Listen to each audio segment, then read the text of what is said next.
वोल्टेक cell या galvanic cell या Daniel cell. बेटा ये इलेक्ट्रोकेमिकल सेल की एक टाइप है। हम लोगों ने पढ़ा था ना इलेक्ट्रोकेमिकल सेल की टाइप्स। वहां पर हम लोगों ने ये पढ़ा था कि इलेक्ट्रोकेमिकल सेल दो किस्म के होते हैं, इलेक्ट्रोलाइटिक सेल और वोल्टेक या गैल्वानिक सेल। इलेक्ट्रोलाइटिक सेल तो हम बहुत दफा पढ़ चुके हैं, इलेक्ट्रोलाइसिस में भी, इलेक्ट्रोप्लेटिंग में भी। बेटा अब हम लोगों ने पढ़ना है वोल्टेक सेल या गैल्वानिक सेल। बेटा जितने भी वोल्टेक सेल होते हैं उन सबको आप गैल्वानिक सेल भी कह सकते हैं, लेकिन हर वोल्टेक या गैल्वानिक सेल को आप डैनियल सेल नहीं कह सकते। डैनियल सेल असल में वोल्टेक सेल और गैल्वानिक सेल की एक टाइप है। तो जितने भी डैनियल सेल होंगे वो वोल्टेक सेल या गैल्वानिक सेल तो होंगे, लेकिन सारे वोल्टेक सेल या सारे गैल्वानिक सेल डैनियल सेल नहीं होंगे। अब बेटा वोल्टेक सेल या गैल्वानिक सेल कौन सा सेल होता है? भाई मैंने अभी आपको बताया ना कि ये इलेक्ट्रोकेमिकल सेल की टाइप है। इलेक्ट्रोकेमिकल सेल कौन सा होता है? जो इलेक्ट्रिकल एनर्जी को केमिकल में या केमिकल को इलेक्ट्रिकल में कन्वर्ट करता है। अब हम लोगों ने पढ़ी थी कि इसकी दो टाइप्स होती हैं, इलेक्ट्रोलाइटिक सेल और गैल्वानिक सेल। इलेक्ट्रोलाइटिक सेल वो सेल जो इलेक्ट्रिकल एनर्जी को केमिकल में कन्वर्ट करता है, यानी हम बाहर से इलेक्ट्रिकल एनर्जी, अगर आपको याद हो इलेक्ट्रोलाइटिक सेल जहां भी हम पढ़ते थे तो बाहर उसको बैटरी के साथ जोड़ते थे। बैटरी क्या करती थी? बाहर से उसको इलेक्ट्रिकल एनर्जी देती थी और उस एनर्जी के रिजल्ट के तौर पर क्या होता था? अंदर रिएक्शन होते थे। रिएक्शन करवाने के लिए कौन सी एनर्जी चाहिए होती है? Chemical energy. क्या मतलब वो सेल बैटरी से इलेक्ट्रिकल एनर्जी लेकर उस इलेक्ट्रिकल एनर्जी को केमिकल एनर्जी में कन्वर्ट कर देता था और वो केमिकल एनर्जी फिर रिएक्शन करवाती थी। अब बेटा जरा देखें, ये उसका उल्ट है। गैल्वानिक सेल में क्या होता है? इलेक्ट्रिकल एनर्जी केमिकल एनर्जी में कन्वर्ट नहीं होती, बल्कि केमिकल एनर्जी इलेक्ट्रिकल एनर्जी में कन्वर्ट होती है। बेटा इसके लिए हमें बाहर से बैटरी लगाने की जरूरत नहीं होती, बल्कि ये तो खुद बैटरी होती हैं। ये जो मैंने अगले दिन आप लोगों को एक सेल दिखाया था, ये जो गाड़ियों की बैटरी होती है, वो यही वोल्टेक सेल या गैल्वानिक सेल तो होते हैं। तो हम लोग इसको कैसे डिफाइन करेंगे? It is a type of electrochemical cell that convert chemical energy into electrical energy.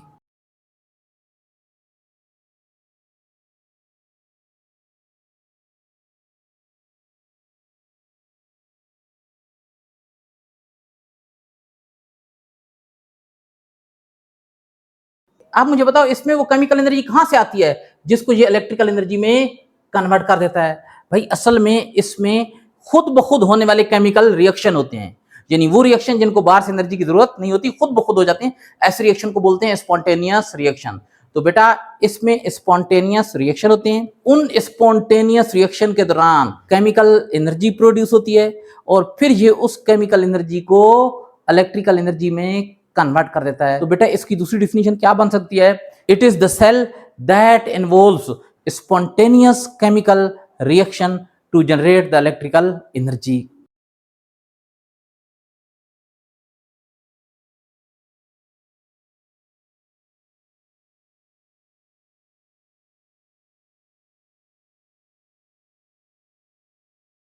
बेटा ये वाला जो सेल है ना, ये वाला सेल शायद नजर आ रहा होगा आप लोगों को, ठीक है जी। ये एक वोल्टेक सेल है, ये गैल्वानिक सेल है। ये आपको इलेक्ट्रिकल एनर्जी प्रोवाइड करता है। कैसे करता है? ये असल में केमिकल एनर्जी को इलेक्ट्रिकल में कन्वर्ट कर देता है। वो केमिकल एनर्जी कहाँ से आती है? बेटा इसके अंदर ना सब्सटेंसेस यानी कंपाउंड्स और एलिमेंट्स भरे हुए हैं। तो बेटा वो खुद ब खुद रिएक्ट करते हैं। जब रिएक्ट करते हैं तो उस दौरान केमिकल एनर्जी प्रोड्यूस होती है, लेकिन ये सेल आपको केमिकल एनर्जी नहीं दे रहा, ये आपको इलेक्ट्रिकल एनर्जी दे रहा है। क्या मतलब? इस सेल का एक ही काम है कि वो जो स्पॉन्टेनियस केमिकल रिएक्शन के दौरान केमिकल एनर्जी प्रोड्यूस हो रही है, ये उसको इलेक्ट्रिकल एनर्जी में कन्वर्ट कर देता है। तो ये कौन सा सेल हो गया? वोल्टेक सेल या गैल्वानिक सेल। बेटा इसको वोल्टेक सेल इस वजह से कहते हैं कि इस तरह का जो फर्स्ट सेल था, सबसे पहला सेल था, वो एक साइंटिस्ट था जिसका नाम था अलेजेंड्रो वोल्टा। उसने डिस्कवर किया था, Alejandro Volta discovered first cell of this type. अब बच्चों इसको गैल्वानिक सेल क्यों कहते हैं? असल में एक साइंटिस्ट था लूजी गैल्वानी। लूजी गैल्वानी असल में एक डॉक्टर था, फिजिशियन था। उसने ये सेल नहीं बनाया था, लेकिन वो भी एक बहुत बड़ा इलेक्ट्रोकेमिस्ट था। इलेक्ट्रोकेमिस्ट्री पर काम करता था। जानवरों की टिश्यूज के ऊपर इलेक्ट्रिसिटी के इफेक्ट की स्टडी करता था वो। तो उसके आनर के तौर पर उसने ये सेल नहीं डिस्कवर किया था, लेकिन वो भी एक बहुत बड़ा इलेक्ट्रोकेमिस्ट था। तो उसके एजाज के तौर पर नाम रख दिया गया इस सेल का, कौन सा? Galvanic cell, Luigi गैल्वानी।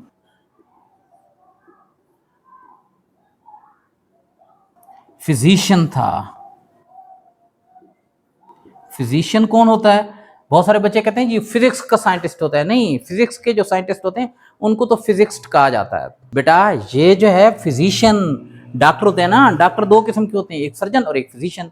सर्जन जो ऑपरेशन करते हैं और फिजिशियन जो ऑपरेशन नहीं करते, वैसे डॉक्टर होते हैं, आम बीमारियों की तशखीस इलाज करते हैं। अच्छा, अब बच्चों इसको डेनियल सेल क्यों कहते हैं? Why Daniell cell?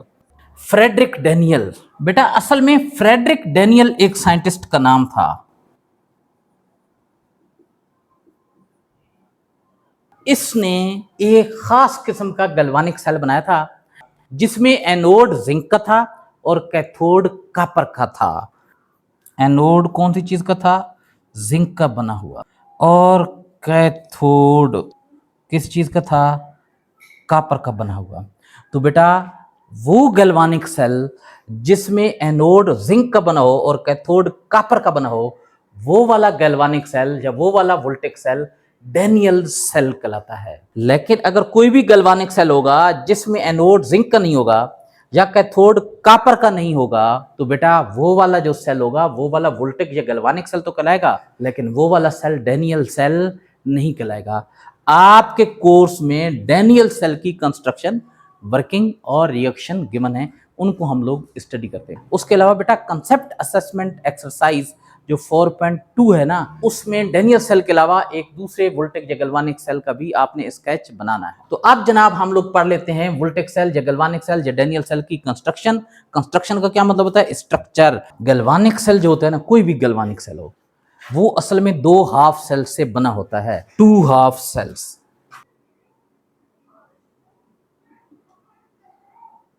Electrolytic cell की तरह उसमें एक ही बड़ा सा कंटेनर नहीं होता, एक ही बड़ा सा कंपार्टमेंट नहीं होता, बल्कि दो अलग अलग कंपार्ट होते हैं, उन्हें हम लोग कहते हैं टू हाफ सेल्स। तो बेटा इस तरीके से इसका एक हाफ सेल ये हो गया, ये वाला हाफ सेल, और एक वाला हाफ सेल ये हो गया। सही है जी। हमने क्या कहा है कि इसमें जो डेनियल सेल होगा उसमें एनोड जिंक का होगा और कैथोड कॉपर का होगा। बेटा इसमें लाजमी लाजमी लाजमी इस बात का ख्याल रखना है, एनोड लेफ्ट साइड पर बनाना है, कैथोड राइट साइड पर बनाना है। इलेक्ट्रोलाइटिक सेल में भी अगर आप ऐसा कर दें तो बहुत अच्छा है, लेकिन वहां पर अगर आप ऐसा न भी करें ना कि एनोड को आप लेफ्ट साइड पर और कैथोड को राइट साइड पर बनाएं, तब भी कोई इतना बड़ा प्रॉब्लम, कोई इतना बड़ा मसला नहीं है। आपकी बुक में भी एक आध दफा ऐसा किया हुआ है। लेकिन बेटा गैल्वानिक सेल के लिए मस्ट है कि एनोड आपने किस साइड पर बनाना है? लेफ्ट साइड पर, और कैथोड किस तरफ को बनाना है? राइट साइड पर। तो बच्चों इसमें एक हाफ सेल जो होता है जिंक हाफ सेल कहलाता है और दूसरा कौन सा कहलाता है? Copper half cell. तो एक जो हाफ सेल होगा वो क्या कहलाता है? जिंक हाफ सेल, और दूसरा जो है वो क्या कहलाता है? Copper half cell. बेटा मेरे ख्याल में ये चीज आपने समझ लिया। अब इसको मिटा करना, यहाँ पर ये मैं लिख देता हूँ और उधर समझा देता हूँ आप लोग। बेटा यहाँ पर जिंक हाफ सेल किस चीज से बना होता है? बेटा जिंक का एक बार, जिंक का एक राड होता है, यहाँ पर ये हो जाएगा जिंक का बार, जिंक का राड, जिंक। और बेटा ये फिर डिप्ट होता है, यहाँ पर एक सोल्यूशन होता है किस चीज का? जिंक सल्फेट का, जिंक सल्फेट, ZnSO4। और इसकी कंसंट्रेशन भी आप लोगों ने फिक्स रखनी है, कितनी? 1 मोलर, 1 मोलर जिंक सल्फेट। क्या मतलब है? जो सोल्यूशन बनाना है, सोल्यूशन के 1 लीटर में 1 मोल जिंक सल्फेट का आप लोगों ने डालना है। अब 1 मोल जिंक सल्फेट का कैसे डालेंगे? इसका वेट, फार्मूला वेट यानी फार्मूला मास निकाल लेंगे, जिंक का मास प्लस सल्फर का मास प्लस 4 ऑक्सीजन का मास, जितना मास आएगा उतनी ग्राम लेंगे तो इसका 1 मोल बन जाएगा। अब 1 लीटर सोल्यूशन के अंदर 1 मोल जिंक सल्फेट डिसोल्व करेंगे तो वो सोल्यूशन क्या कहलाएगा? 1 मोलर या 1 मोल पर DM cube zinc sulphate solution. अब बच्चों यहाँ पर जिंक सल्फेट का सोल्यूशन क्यों डाल रहे हैं? क्योंकि असल में यहाँ पर हमें चाहिए जिंक के आयन। तो यहाँ पर 2 किस्म के आयन होंगे, कौन कौन से? Zn+2 आयन, और ये जिंक के आयन हो गए ना, और दूसरे कौन से? सल्फेट के, SO4 -2 आयन, बहुत सारे होंगे। अच्छा, तो ये अब बन गया है जिंक इलेक्ट्रोड। तो क्या लिखेंगे? Consist of zinc bar dipped इन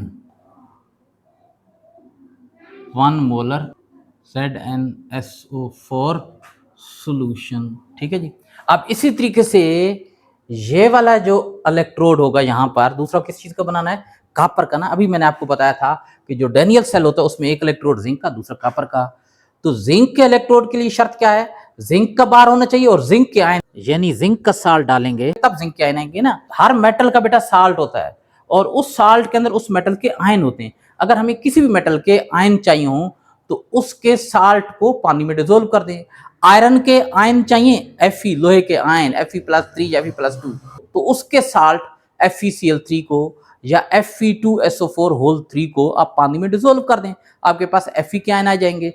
यहाँ पर असल में हमें इस सोल्यूशन के अंदर चाहिए थे जिंक के आयन। अब जिंक के आयन हम कहाँ से लेंगे, जिंक के साल्ट को पानी में डिजोल्व कर दिया हम लोगों ने।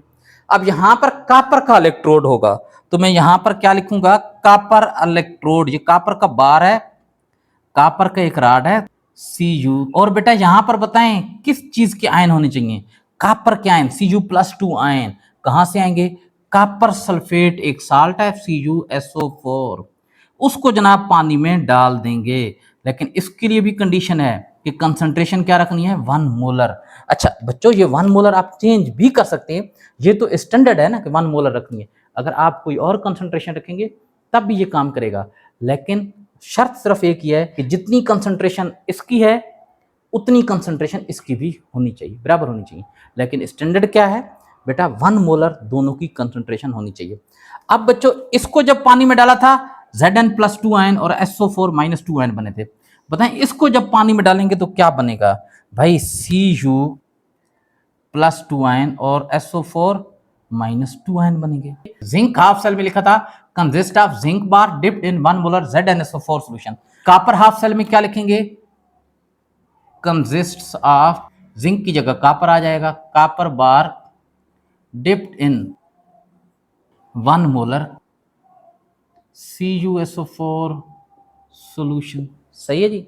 बेटा जरा देखें ना यहाँ पर, बताएं ये वाला जो सॉल्यूशन है वो न्यूट्रल होगा या इस पर कोई चार्ज होगा, भाई न्यूट्रल होगा। देखें जिंक और सल्फेट दोनों आयन की तादाद बराबर है, दोनों का चार्ज भी बराबर है। जब तादाद भी बराबर हो, चार्ज भी बराबर हो, तो पॉजिटिव और नेगेटिव चार्ज एक दूसरे को कैंसिल कर देते हैं, सॉल्यूशन न्यूट्रल। यहाँ पर भी सॉल्यूशन क्या होगा, न्यूट्रल होगा। अब बच्चों यहाँ पर रिएक्शन होंगे और वो रिएक्शन कौन से होंगे, स्पॉन्टेनियस, यानी खुद ब खुद वो रिएक्शन होंगे। अच्छा वो रिएक्शन किस तरीके से होंगे जरा समझें।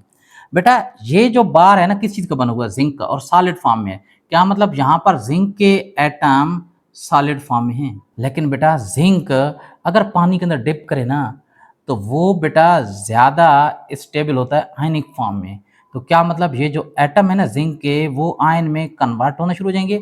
जब आयन में कन्वर्ट होंगे ना तो बेटा आयन एटम की तरह एक दूसरे के साथ जुड़े हुए नहीं होते, आयन एक दूसरे से अलग अलग हो जाते हैं। और जब अलग अलग हो जाते हैं तो वो पानी के अंदर फॉल करना, पानी के अंदर गिरना शुरू कर देते हैं। तो आप जरा देखें यहाँ पर जो रिएक्शन हो रहा है ना, यहाँ पर कौन सा हो रहा है जरा समझें इसको। जिंक सॉलिड था, जिंक सॉलिड था, जिंक आयन में कन्वर्ट होना शुरू हो गया Zn+2 आयन में, और पानी के अंदर आना शुरू हो गया। इसको हम लोग क्या कहेंगे, एक्वस।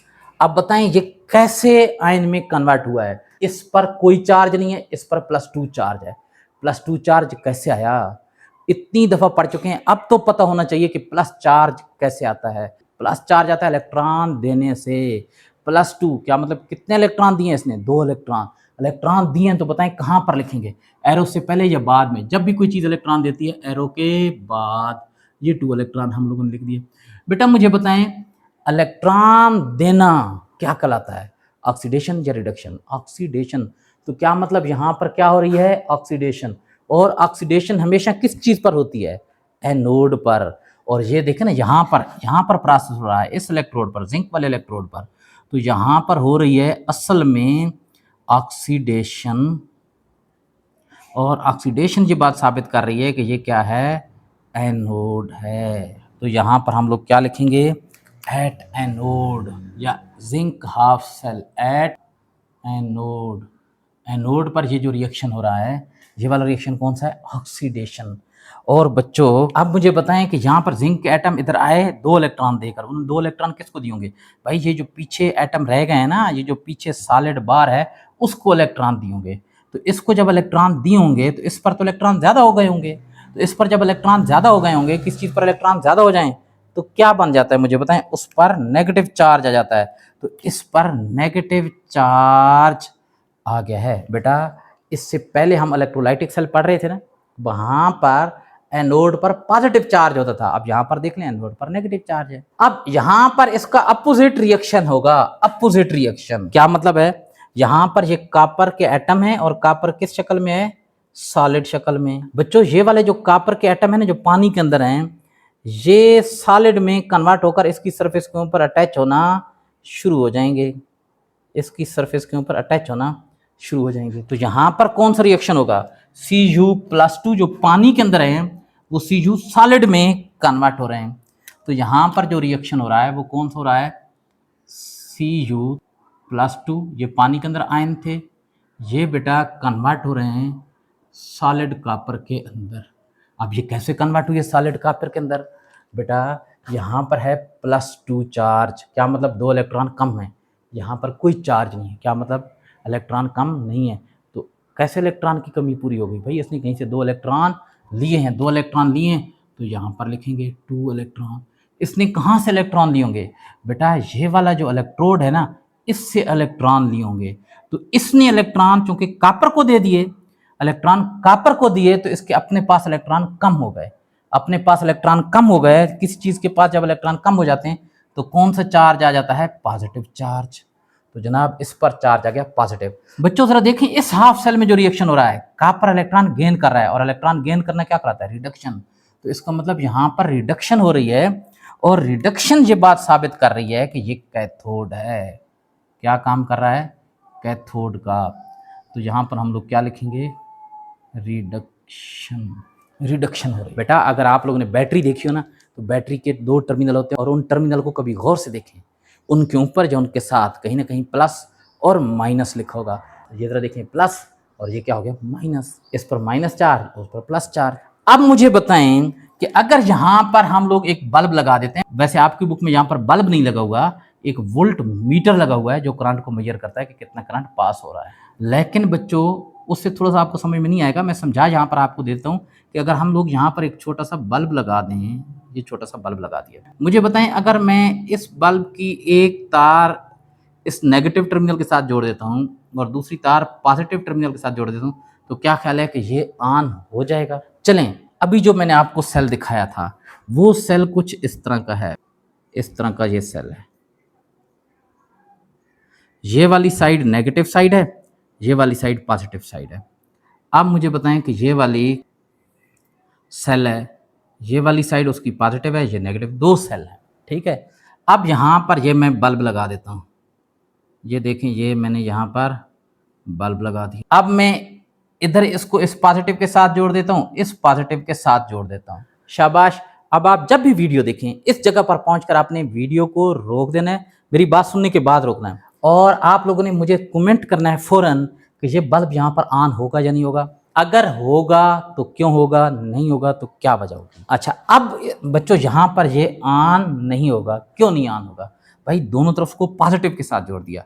अच्छा चलें अब मुझे ये बताएं कि अगर आप लोग इसको नेगेटिव के साथ यहाँ तार के साथ जोड़ देते हैं, तो अब बताएं अब ऑन होगा या नहीं होगा। शाबाश जी, बिल्कुल नहीं होगा, अभी भी नहीं होगा। अगरचे आपने एक साइड पर पॉजिटिव दूसरी साइड पर नेगेटिव, वजह क्या है, आपने सर्किट कंप्लीट नहीं किया। तो आप सर्किट कैसे कंप्लीट करेंगे, इस पॉजिटिव को इस नेगेटिव के साथ जोड़ना है, या तो इस पूरे सेल को उठाकर इसके साथ यहाँ पर लगा दें ताकि इसका ये पॉजिटिव इसके नेगेटिव के साथ टच कर रहा हो, या फिर यहाँ पर कोई तार जोड़ दें, बिजली वाली तार। तो अब जनाब बल्ब ऑन हो जाएगा। ये देखें बल्ब ऑन हो गया, ये जितनी भी आपको रोशनी नजर आ रही है ना, ये इसी बल्ब की है। तो मुझे बताएं क्या ये बल्ब ऑन होगा या नहीं होगा।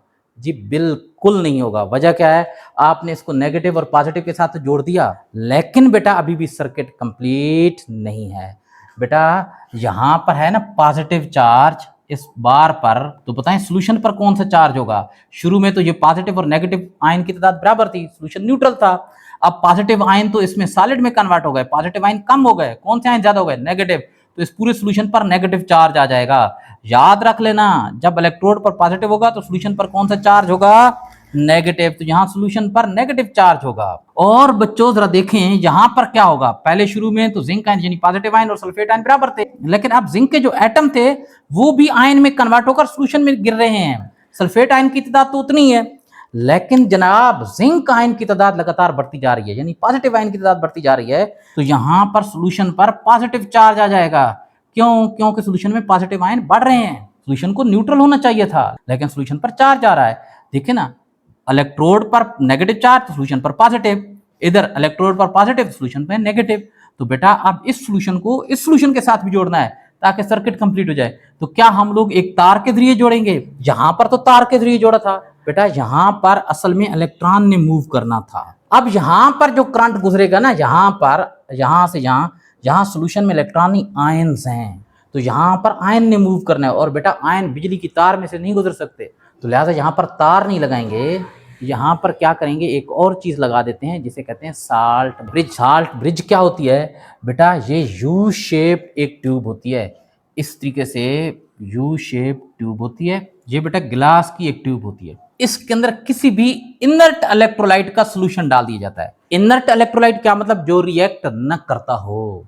भाई कौन सी चीज के साथ रिएक्ट न करता हो? इन इलेक्ट्रोड के साथ, और ये जो अंदर सॉल्यूशन यानी ये जो अंदर आयंस हैं इनके साथ, ये जो इलेक्ट्रोलाइट के आयंस हैं ना, इनके साथ रिएक्ट ना करता हो। तो कौन सा इनर्ट इलेक्ट्रोलाइट यूज किया जाता है बेटा? KCl। इसको KCl से नहीं, KCl एक साल्ट है, बिल्कुल नमक की तरह होता है लेकिन जहरीला होता है, कभी भी खाना नहीं। KCl के सॉल्यूशन यानी KCl को पानी में डिसोल्व करते हैं और इसके अंदर बेटा क्या करते हैं, भर देते हैं, यहां तक भर देते हैं KCl। अब इसके अंदर आयन होंगे ना, साल्ट जब पानी में डिसोल्व होगा तो K plus ion, Cl negative ion बहुत सारे होंगे, ये आयन से भरा होगा। अब बच्चों इसको यहां पर रखना है, यहां पर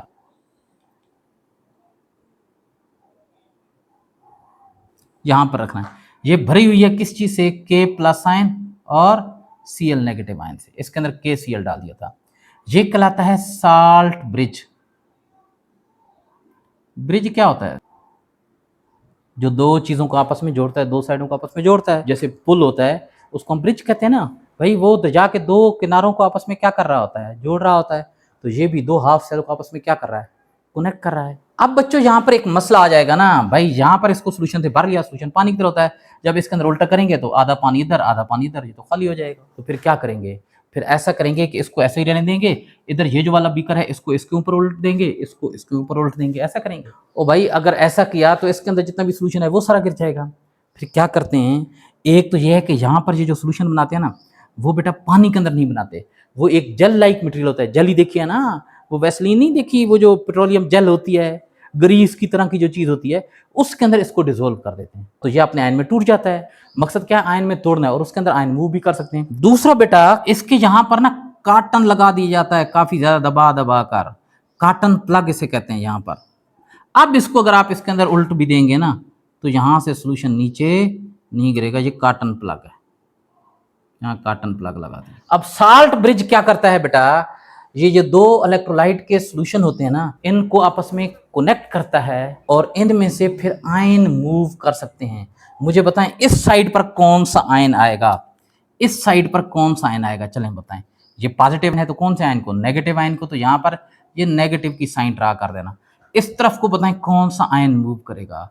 पॉजिटिव आयन मूव करेगा, पॉजिटिव आयन मूव करेगा। तो अब सर्किट कंप्लीट हो गया है, सर्किट कंप्लीट हो गया ना, तो अब बच्चों ये बल्ब ऑन हो जाएगा। बड़ा वाला बल्ब नहीं, छोटा सा जो बल्ब है वो ऑन हो जाएगा। आपकी बुक में यहां पर बल्ब की जगह क्या दिया गया है? Volt meter. वोल्ट मीटर यहां पर लगा दिया गया है और लिखा हुआ है कि it is use to measure the current. बच्चों वोल्ट मीटर करंट को नहीं मेजर करता भाई, वोल्ट मीटर वोल्टेज को मेजर करता है। वोल्टेज अलग चीज है, करंट अलग चीज है। हाँ वोल्टेज अगर कुछ आ रही हो तो हमें पता चल जाता है कि यहां से करंट गुजर रहा है, तो यह हमें बताता है कि यहां पर करंट गुजर रहा है या नहीं गुजर रहा, वोल्ट मीटर लगा हुआ होता है। तो बच्चों यहां पर हम लोगों ने क्या लिखना था? जिंक हाफ सेल, ये किसके तौर पर काम कर रहा है? एनोड के तौर पर। यहां क्या लिखेंगे आगे? एनोड। यहां क्या हो रही है? ऑक्सीडेशन। बेटा कॉपर का जो हाफ सेल है ये क्या काम कर रहा है? देखें कॉपर हाफ सेल क्या काम कर रहा है? कैथोड। यहां क्या हो रही है? रिडक्शन। और इसी रिडक्शन से तो पता चला था कि ये कैथोड है। और बेटा दूसरे नंबर पर कौन सी चीज होती है भाई? Salt bridge. साल्ट ब्रिज होती है, ये इन्वर्टेड क्या मतलब? उल्टी यू शेप ट्यूब होती है containing inert electrolyte.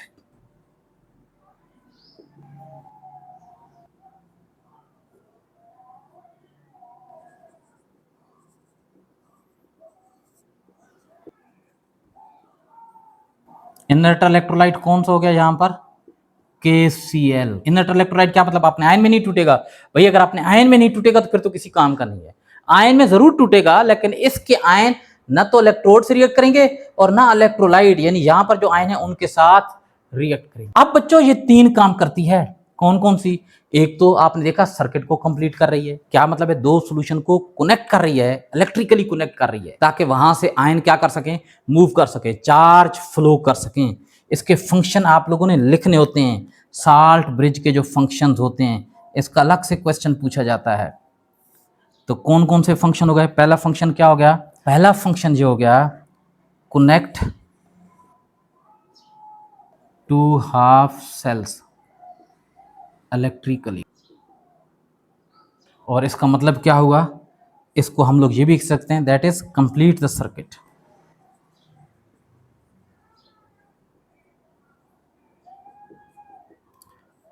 Complete the circuit. दूसरा बेटा, सॉल्यूशन की न्यूट्रलिटी को मेंटेन रखती है। देखिए ना, यहाँ पर पॉजिटिव आयन बढ़ रहे थे, पॉजिटिव चार्ज बढ़ रहा था सॉल्यूशन पर। अब इधर से जब नेगेटिव आयन आ जाएंगे तो नेगेटिव आयन भी बढ़ना शुरू हो जाएंगे। पॉजिटिव नेगेटिव दोनों जब बराबर बराबर बढ़ रहे होंगे तो चार्ज और तादाद बराबर रहेगी, फिर सॉल्यूशन न्यूट्रल रहेगा। तो दूसरा इसका जो काम है, maintain the neutrality of solution. The neutrality of electrolytic solution.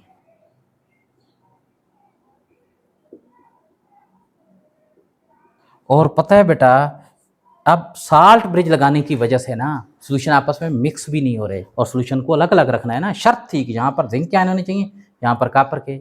अब बच्चों आप इन दोनों सॉल्यूशन को कनेक्ट कर सकते थे यहाँ दरमियान में भी कोई ट्यूब लगाकर, दरमियान में। लेकिन इससे क्या होता है, इधर का सॉल्यूशन उधर, उधर का इधर आ जाता, तो फिर क्या होता, सॉल्यूशन मिक्स हो जाते। साल्ट ब्रिज लगवाई है ना, तो सॉल्यूशन को मिक्स भी नहीं होने देती। Prevent the mixing of two electrolytic solutions.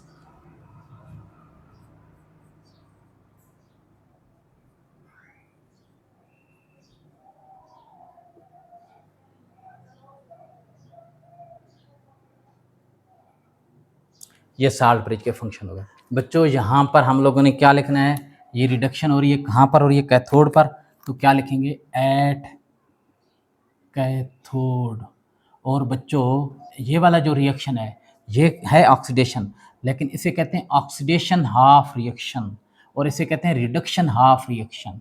Oxidation half reactions, और इसे क्या कहेंगे? Reduction half reactions. रिएक्शंस नहीं, रिएक्शन। हाफ रिएक्शन क्यों कहा? क्योंकि इन दोनों को मिलाकर एक कंप्लीट रिएक्शन बनता है। इसे हम लोग क्या कहेंगे? इन्हें क्या कहेंगे? Half reaction. और बेटा इसका अलग से क्वेश्चन आ जाता है शार्ट में, write the oxidation half reaction of Daniell cell या इन डैनियल सेल। अलग से क्वेश्चन आ जाता है, write the reduction half reaction in Daniell cell. अब आप लोगों ने क्या लिखना है? एक तो इसकी कंस्ट्रक्शन बिल्कुल इसी तरीके से नोट्स में भी लगा दूंगा, ये डायग्राम बना देनी है। उसके बाद बेटा, अच्छा डायग्राम में एक और चीज़, ये नेगेटिव है ना और ये पॉजिटिव है, तो इलेक्ट्रॉन हमेशा नेगेटिव से पॉजिटिव की तरफ मूव करते हैं। तो यहाँ से ये इलेक्ट्रॉन की डायरेक्शन मस्ट शो करनी है, हर हाल में शो करनी है। दो चीज़ों की डायरेक्शन, एक तो इलेक्ट्रॉन की डायरेक्शन, आउटर सर्किट इसे कहते हैं, ये जो बाहर वाला सर्किट होता है, और साल्ट ब्रिज के अंदर आयन की डायरेक्शन, तो ये नेगेटिव और ये पॉजिटिव लाजमी यहाँ पर लिख देना है। अच्छा अब बच्चों इसकी वर्किंग भी लिखनी है। वर्किंग मैंने आपको समझा तो सारी दी है, लेकिन लिखेंगे कैसे? पहले लिखेंगे at anode. At anode, zinc atom of the anode give electrons to the zinc bar and converted into Zn plus 2 ions and fall into the electrolytic solution. Zinc anode gains the negative charge. At this electrode, oxidation is taking place. Therefore, this work as anode. इसमें क्या लिखेंगे? Cu plus 2 aqueous ion gains electron from the copper electrode and are converted into copper solid CuS. As copper electrode give electron to the copper ion, therefore it gains positive charge. At this electrode reduction is taking place, therefore this is known as cathode. ये चीज़ लिख देनी है, मैं बेटा notes में भी लिख दूंगा।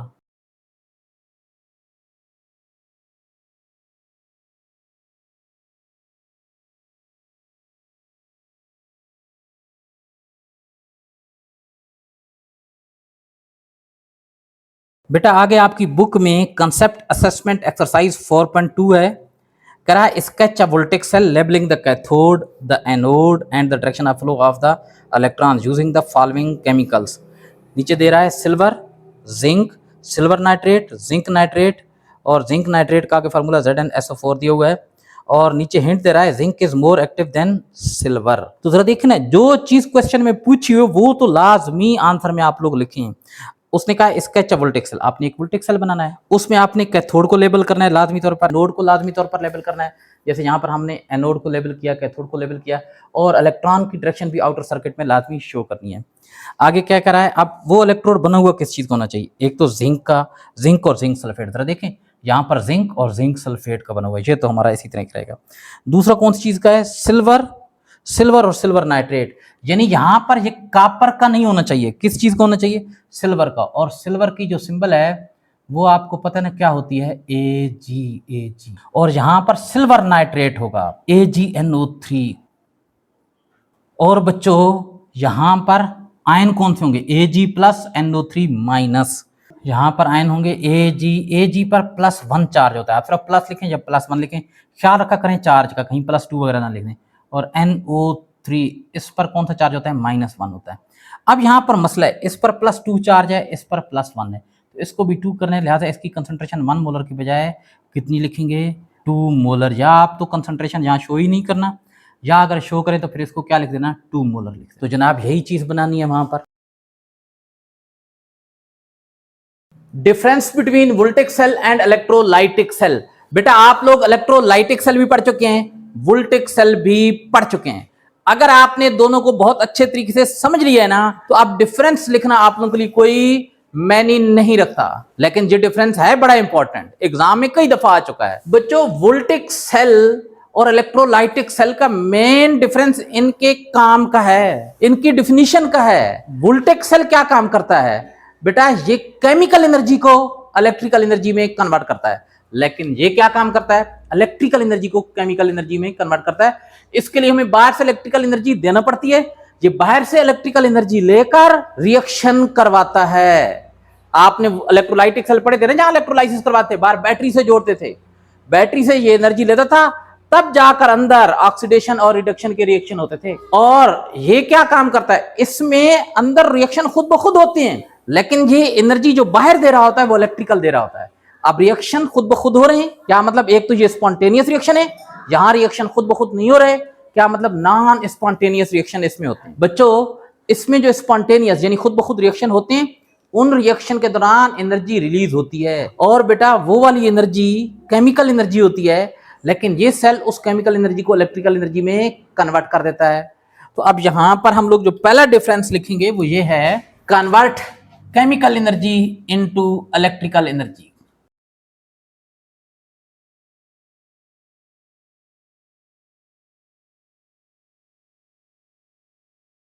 और ये इसको उल्ट करता है, convert electrical energy into chemical energy.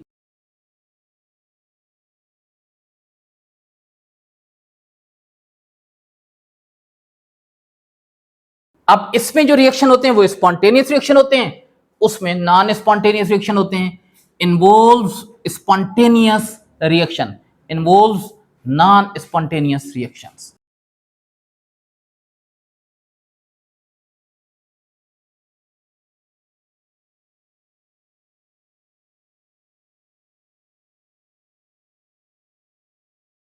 बेटा उसके अलावा आपने पढ़ा है कि इस सेल में एक बड़ा सा टैंक नहीं होता, एक कंप्लीट सेल नहीं होता, बल्कि इसमें 2 हाफ सेल्स होते हैं, और इसमें कोई हाफ सेल का कंसेप्ट नहीं होता, एक ही बड़ा क्या होता है, कंटेनर होता है, कंसिस्ट ऑफ 2 हाफ सेल्स।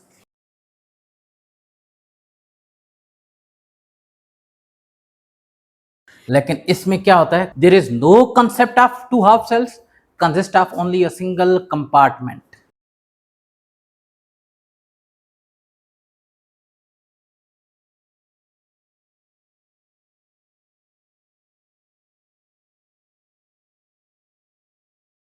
बेटा इसमें शर्त है कि एनोड और कैथोड 2 डिफरेंट मेटल्स के होने चाहिए, ताकि एक अगर खुद ब खुद ऑक्सीडाइज होता है तो दूसरा रिड्यूस हो। अगर दोनों सेम मेटल के होंगे तो दोनों ऑक्सीडाइज या दोनों रिड्यूस होंगे, दोनों ऑक्सीडाइज होंगे तो दोनों पर नेगेटिव चार्ज, दोनों अगर रिड्यूस होंगे दोनों पर पॉजिटिव चार्ज होगा। ये जो सेल होता है, ये जो बैटरी होती है, इसमें एक पॉजिटिव और दूसरा नेगेटिव टर्मिनल होता है। लेकिन इसके लिए ये कोई शर्त नहीं है कि इलेक्ट्रोड दो मुख्तलिफ मेटल के हों, दो मुख्तलिफ मेटल्स के भी हो सकते हैं, सेम मेटल्स के भी हो सकते हैं। मैं यहाँ पर लफ्ज मेटल का इस्तेमाल कर सकता हूँ, इलेक्ट्रोड ग्रेफाइट का भी हो सकता है।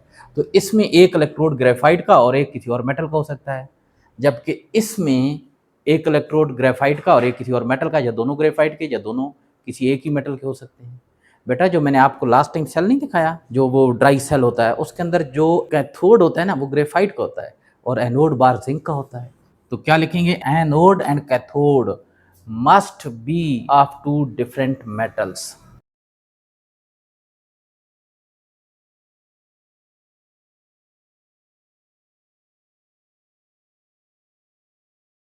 और इसमें anode and cathode may be of different metals or may be of same metals.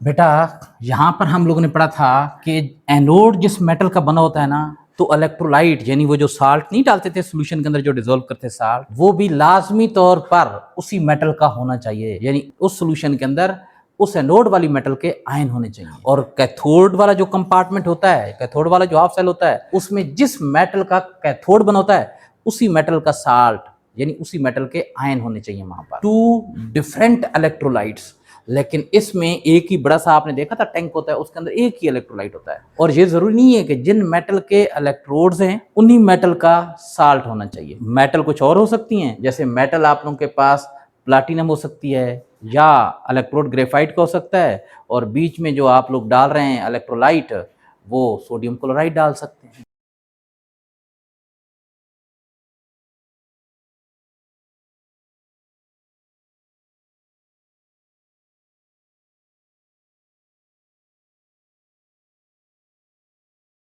यानी ये लाजमी शर्त है कि दो डिफरेंट इलेक्ट्रोलाइट होने चाहिए और इलेक्ट्रोलाइट लाजमी तौर पर इलेक्ट्रोड वाली मेटल का साल्ट होना चाहिए। Only a single electrolyte may be the salt of electrode metal or of any other metal.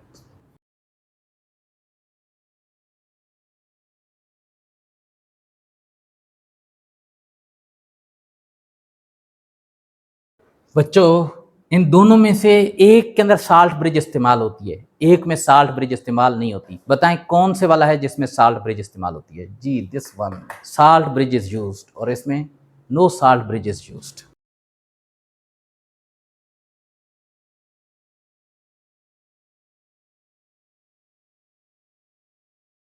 बेटा इसमें एनोड पर नेगेटिव और कैथोड पर पॉजिटिव चार्ज होता है, जबकि उसमें एनोड पर पॉजिटिव और कैथोड पर नेगेटिव चार्ज होता है।